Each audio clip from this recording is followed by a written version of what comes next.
प्यारे दर्शकों, मैं भी आपसे जुड़ना चाहता हूं और आप भी मुझसे जुड़ जाइए। चैनल को सब्सक्राइब करके बेल आइकन दबा दीजिए ताकि हम हमेशा जुड़े रहें।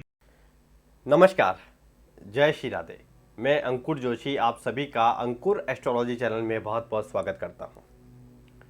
मेरे प्रिय साथियों, अप्रैल माह जो है वह तुला लग्न वालों के लिए कैसा रहने वाला है, आज हम ये समझेंगे। देखिए, स्क्रीन पर जो आपको कुंडली दिखाई दे रही है, इसमें आप अप्रैल माह के प्रारंभ में ग्रहों की स्थिति को समझ सकते हैं। इसके अलावा अप्रैल माह में कौन कौन से ग्रह राशि परिवर्तन कर रहे हैं, यह भी आप देख सकते हैं। देखिए, इन सभी ग्रहों की स्थिति के आधार पर ही आज हम जो है अप्रैल माह के राशिफल को समझने वाले हैं। मेरे प्रिय साथियों, यदि आप बिल्कुल शून्य से ज्योतिष का ज्ञान प्राप्त करना चाहते हैं तो हमारे ऑनलाइन बेस से जुड़कर आप बिल्कुल शून्य से ज्योतिष का ज्ञान प्राप्त कर सकते हैं। समय समय पर हमारे ज्योतिष सीखने के ऑनलाइन बैच चलते रहते हैं। अभी फिलहाल 6 अप्रैल से ही बिल्कुल बेसिक से ज्योतिष सीखने का नया ऑनलाइन बैच प्रारंभ हो रहा है। कक्षा की रिकॉर्डिंग भी आपको प्राप्त होगी। स्क्रीन पर दिए नंबर पर आप व्हाट्सएप करें, आपको जानकारी प्राप्त हो जाएगी। इसके अलावा यदि आपने अभी तक मेरे चैनल को सब्सक्राइब नहीं किया है तो सब्सक्राइब करके बेल आइकन अवश्य ही दबा दीजिएगा ताकि जब भी कोई नया एपिसोड अपलोड हो तो आपको मैसेज मिल जाए, आपको नोटिफिकेशन मिल जाए। देखिए, एक बात जो है बहुत ही महत्वपूर्ण है। यह जो अप्रैल माह का राशिफल हम अभी समझ रहे हैं, यह ग्रहों के वर्तमान गोचर पर आधारित है और गोचर जो है अपने आप में स्वतंत्र फल नहीं दे सकते हैं। तो सटीक फलादेश के लिए अपनी कुंडली में ग्रहों की स्थिति के साथ साथ ग्रहों की दशा अंतर्दशा देख लेना भी अत्यंत ही आवश्यक होता है। क्योंकि देखिए, बहुत से लोगों की कुंडली जो है वह तुला लग्न की होगी तो सभी को समान फल प्राप्त नहीं हो सकते हैं। इसलिए अपनी कुंडली में ग्रहों की स्थिति के साथ साथ ग्रहों की दशा अंतर्दशा देख लेना भी अत्यंत ही आवश्यक होता है। तो आइए अब बिना किसी विलंब के यह समझते हैं कि तुला लग्न वालों के लिए यह अप्रैल का महीना कैसा रहने वाला है। मेरे प्रिय साथियों, तुला लग्न वालों का बहुत अच्छा समय जल्द ही प्रारंभ होने वाला है। अब देखिए, इसी वर्ष 17 जनवरी को शनि जो है आपकी कुंडली के पंचम भाव में प्रवेश कर चुके हैं और बृहस्पति अभी आपकी कुंडली के छठे भाव में है और 21 अप्रैल को यह सप्तम भाव में प्रवेश करेंगे। देखिए, यदि आप व्यापार करते हैं तो 21 अप्रैल से ही समय आपके पक्ष में रहने वाला है। यदि आप व्यापार में कोई नया निवेश भी करना चाहते हैं तो भी 21 अप्रैल से ही समय आपके लिए बहुत ही सकारात्मक है। इसके अलावा यदि आप कोई नया व्यापार प्रारंभ करने की प्लानिंग पिछले कुछ समय से कर रहे हैं तो वह प्लानिंग भी आपकी सफल हो सकती है। मेहनत करें।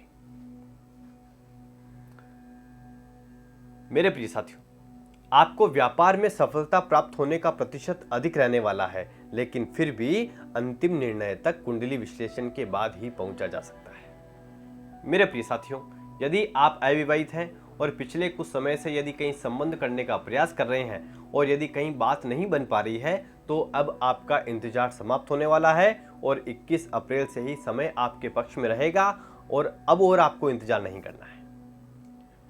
21 अप्रैल से अप्रैल 2024 के मध्य आपका विवाह कहीं तय हो जाना चाहिए। मेरे प्रिय साथियों, 6 अप्रैल को लग्नेश शुक्र जो है आपकी कुंडली के अष्टम भाव में प्रवेश करेंगे। देखिए, वैसे लग्नेश का अष्टम भाव में जाना ठीक नहीं है, लेकिन चूंकि यह अपनी ही राशि में होंगे तो विशेष परेशानी वाली बात दिखाई नहीं दे रही है। हालांकि छोटी मोटी समस्या इस अप्रैल माह में आपको हो सकती है, लेकिन कोई विशेष समस्या नहीं है।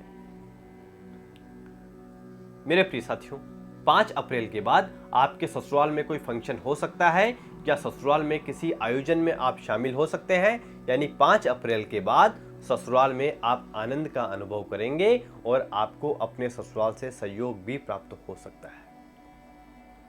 देखिए, आपके लिए जो है बहुत ही महत्वपूर्ण बात, आप 6 अप्रैल से ही गाड़ी चलाने का विशेष ख्याल रखें। तेज गति में वाहन ना चलाएं। आपकी गाड़ी से आपको कोई परेशानी हो सकती है। मेरे प्रिय साथियों, शनि आपकी कुंडली के पंचम भाव में है तो यहाँ यह आपके बच्चों को बहुत अधिक मेहनत करवाएंगे और आपके बच्चे मेहनत भी करेंगे और सफलता उनको प्राप्त हो सकती है, विशेषकर 21 अप्रैल के बाद। मेरे प्रिय साथियों, यदि आप शेयर बाजार में निवेश करते हैं तो अभी फिलहाल यदि आप लंबी अवधि के लिए निवेश करेंगे तो यह आपके लिए बहुत ही सकारात्मक रहने वाला है। मेरे प्रिय साथियों, आपकी जन्म कुंडली के सप्तम भाव के स्वामी और नवम भाव के स्वामी के मध्य एक बहुत सुंदर परिवर्तन राजयोग बन रहा है। कुछ ऐसी स्थिति आपके जीवन में बन सकती है कि आपके पार्टनर के भाग्य से आपके कुछ काम बन जाए, इसलिए आप अपने पार्टनर को यदि प्रसन्न रखेंगे तो भाग्य भी आपका साथ देगा। इसके अलावा कुछ ऐसी स्थितियां बन रही है कि आप अपने पार्टनर के साथ किसी लंबी दूरी की यात्रा पर भी आप जा सकते हैं, या यदि आप फॉरेन जाने की प्लानिंग कर रहे हैं तो भी इसमें आपको सफलता प्राप्त हो सकती है। लेकिन एक बात का ख्याल रखें कि अपने पार्टनर के साथ किसी भी प्रकार की बहसबाजी ना करें, अन्यथा तनाव की स्थिति रह सकती है और आपके कार्य रुक सकते हैं। मेरे प्रिय साथियों, यदि आप कहीं जॉब करते हैं तो समय वैसे अभी ठीक ही चल रहा है, लेकिन 21 अप्रैल से ही इसमें सुधार आएगा और यदि आप कहीं बदलाव करना चाहते हैं तो भी आप कर सकते हैं, लेकिन फिर भी अंतिम निर्णय तक कुंडली विश्लेषण के बाद ही पहुंचा जा सकता है।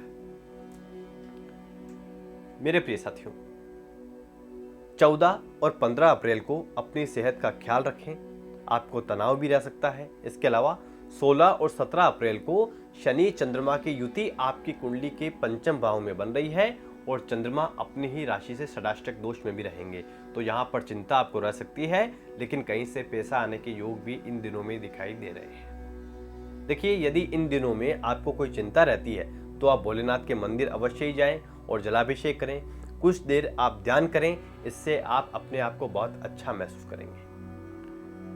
मेरे प्रिय साथियों, प्रेम मोहब्बत के लिए 22 और 23 अप्रैल अच्छा दिन है। अब देखिए, अप्रैल माह की 20 तारीख को सूर्य ग्रहण है, लेकिन भारत में यह दिखाई नहीं देगा, लेकिन फिर भी आप 20 अप्रैल को सूर्य के बीज मंत्र का जाप करें। इसके अलावा अमावस्या जो है वह 20 अप्रैल को है। इस दिन जो है आप यथाशक्ति दान धर्म अवश्य ही करें और गौ माता को हरा चारा खिलाएं।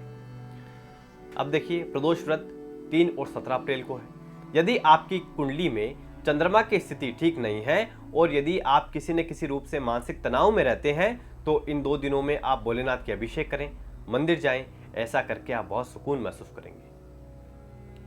उम्मीद करता हूं यह एपिसोड आपको अच्छा लगा होगा।